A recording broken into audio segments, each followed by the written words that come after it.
This is CNN Breaking News. We just completed the latest CNNN tracking poll in the 2020 presidential race.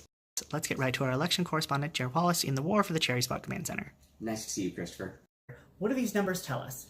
It looks like the race is going to come down to which candidate can convince over 500 newly understood voting types before they cast their Google form ballot on May 4th. What are all the factors you're looking at? Age, sex, gender, race, education? That's right, Christopher. But there's also marital status, dating status, favorite hand-to-self date with, gym preference, beard length, preferred hookup site, favorite drag queen, cut, uncut, dietary needs, along with sexual orientation, drug use, number of cracks in your cell phone screen, fetishes, cock size, recent Amazon order history. There's a lot to digest. The big news in this race has been the battle over flatulence with Dirty Bottomgate, and don't forget the twink access video. That's right. Ashley's nepotism runs high when his first lady pick is also his VP. Even though the Jacob Judah ticket was caught on tape saying things like they don't even ask before they sit on it and they just grab them by the balls, it seems that Jacob was able to gain 8 points with horny hypochondriac tops near the Central District. People love bottoms, just not the messy ones. An endorsement from John Perez, leader of the Iberian Filipinos who do all the laundry at the Cherry Spot, has really helped shore up those numbers. Time and time again, we see how Filipinos have influenced the independent rice queen daddies. And that is Ashley's weak area right now. That is right, and of course, the vegans who haven't told anyone in 7 minutes. What is he losing here, though, that he's rapidly picking up with the retail workers and went back to school to get their real estate license? Both of them. Ashley's also got a lock on those urban hipsters who wear their socks over their pant cuffs, and urban couples considering adding a third guy to their relationship, though the third-party candidate has been making some headway there.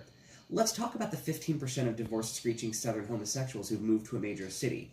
Technically they're urban, but they have more in common with the soon-to-be retired single chess coaches near the Bay. I think it's the fact that they both deal with Navy ships. Could be, Christopher, or the fact that they both love semen so much.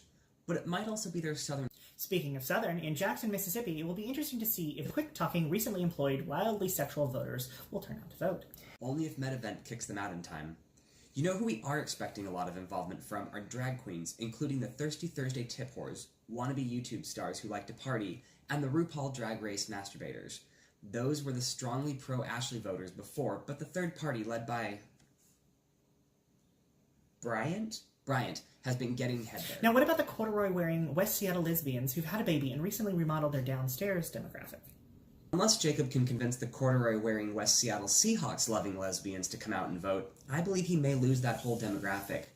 Jacob's grassroots outreach programs and spot on the Alki Beach Outreach Committee hasn't been enough to turn them out yet. This demographic was completely absent at his Alki Beach events last year.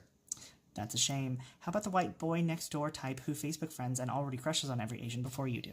Well, Garrett and Corby have been polling in favor of Jacob, but there is speculation those figures may be off, since Asians also poll for Jacob, since he slept with most of them.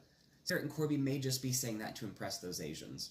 Once they fill out their ballot, we think they're going to go for Ashley because they're strongly influenced by the muscle circuit queen demographic that might judge them too harshly if they stray from accepted norms. So I think we're looking at a win for Ashley there. Jared, thank you so much for being with us and clearing up some of this. This is certainly going to be a fascinating race to watch all the way until the birthday cake. Great. We'll see you again, Christopher. All right. You take care. Next up, Congress is threatening to leave D.C. if a new stadium as a retractable dome isn't built stat.